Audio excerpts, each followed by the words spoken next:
Hello everyone, I'm Abhishekta Sahu, a student of First Shift Kendra Vidyalaya number 1. In the recent 10th board CBSE exams, I have secured 98.4% as you all know. जैसे ही result देखा obviously बहुत खुशी हुई, लेकिन उससे बहुत ज़्यादा सुकून भी मिला कि entire year's hard work has finally paid off. जैसे ही रिजल्ट्स निकले, मोस्ट ऑफ द जूनियर्स जिन्हें मैं जानती हूँ, they had only one doubt, दीदी आप बता दो कौन सा ऐसा सीक्रेट रेसिपी है, सीक्रेट सॉस है जो टॉपर्स फॉलो करते हैं. To be very frank, there is no secret about this secret recipe. मैं अभी जो भी बताऊंगी कुछ वीडियो में, आई एम वेरी श्योर आप सभी ने उसे लाखों सैकड़ों बार ऑलरेडी ही सुन के रखा होगा, और अभी और एक बार मैं बोलूँगी तो आपको मोनोटोनस बोरिंग लगेगा.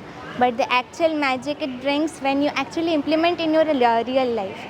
मैंने भी जब 10th से पहले दूसरे टॉपर्स के इंटरव्यू सुने थे, या फिर इनफैक्ट नीट जेई टॉपर्स के भी इंटरव्यू सुने थे, उन्होंने भी बस वही सारे मंत्रास बोले थे जो कि मुझे उस वक्त बहुत बोरिंग लग रहे थे.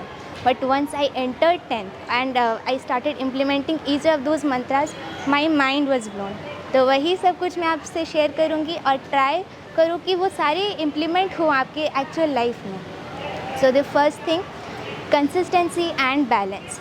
जैसे ही मैंने 8th से 9th ज्वाइन किया था, just like any other kids transferring from a junior to higher secondary, मुझे भी ऐसा फोमो हो गया था कि सभी आगे बढ़ रहे हैं और मुझसे सिलेबस कंप्लीट नहीं हो रहा. इनफैक्ट प्रोक्रेस्टिनेशन और लेजीनेस भी मेरा एक बहुत बड़ा प्रॉब्लम था. And this attitude of mind got reflected in my exams.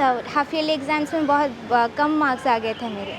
लेकिन जैसे ही सेकेंड हाफ आया ऑफ 9th, मैं बहुत ज़्यादा कॉशियस हो गई कि हाँ, मेरा प्रॉब्लम कंसिस्टेंसी और बैलेंस मेंटेन करने में है.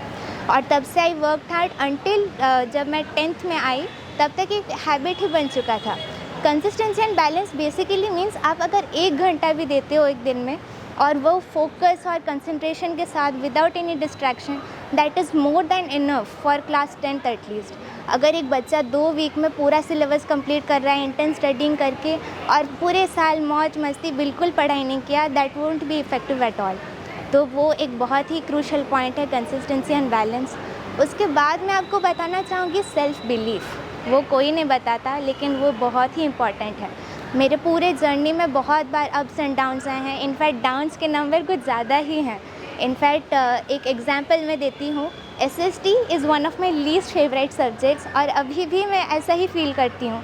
बहुत कुछ याद रखना होता है और मुझे इतना मेमोराइज़ करना पसंद नहीं है. और SST में भर भर के डेट्स, हिस्ट्री में डेट्स, ज्योग्राफी में लोकेशन, और इसी वजह से हर SST एग्ज़ाम के पहले मैं रोती थी, out of anxiety, out of stress.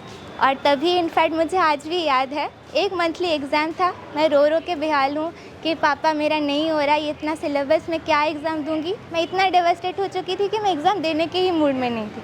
पापा इतने बड़े मेंटर हैं मेरे, उन्होंने बोला कि 180 मतलब पूरा फुल तो फुल सभी ही लाते हैं, तुम एक बार ज़ीरो ला के दिखा दो मुझे.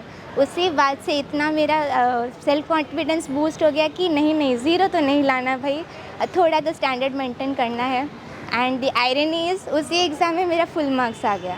तो वही बात है, अगर प्रिपरेशन आपकी थोड़ी सी लो चल गई है, या फिर आप अच्छा नहीं लग रहा आपको एग्ज़ाम देने में, स्टिल अगर आप सेल्फ कॉन्फिडेंस के साथ देते हो, परसेंटेज बहुत ही इंक्रीज़ कर सकता है.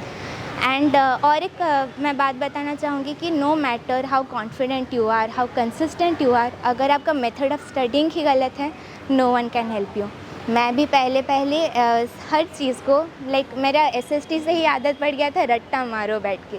और तभी मेरा इतना स्ट्रेस हो रहा था, क्योंकि कितना ही चीज़ आप रट्टा मारेंगे.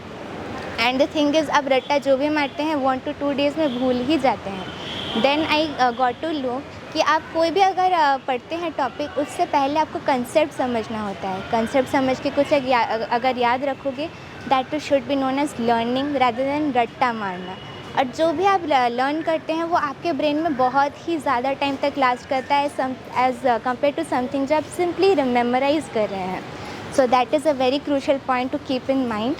Apart from all these tips, अगर मैं अपनी जर्नी की बात करूँगी, in the entire journey obviously एक बहुत ही बड़ा हाथ है मेरे टीचर्स का. बहुत ही बड़ा थैंक यू उनको कि मेरे सिलिएस्ट ऑफ द सिली डाउट्स उन्होंने क्लियर करे विथ इमेंस पेशेंस एंड बहुत ही ज़्यादा धीरज धर के उन्होंने सब कुछ ही मेरा क्लियर किया. दैट इज़ वाई पढ़ाई मेरे ऊपर बोझ बिल्कुल कभी नहीं लगी.